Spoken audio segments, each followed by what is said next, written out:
she was worried about them losing their jobs if she didn't send more money. She was worried about them getting in trouble. And they, in fact, told her that, right? And if you don't pay these fees, we'll lose our job. Yeah. So it was emotional extortion. Well, sisters Tawanda and Tiffany say that their mother Colette is a very intelligent person. But this situation obviously doesn't make intellectual sense. And that's where I come in.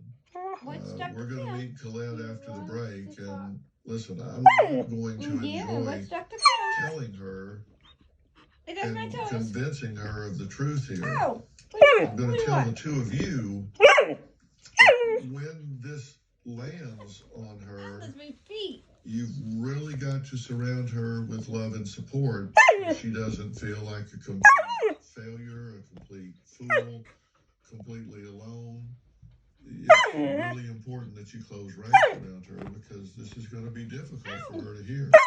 It's going to be difficult for me to tell her, and it's going to be difficult for her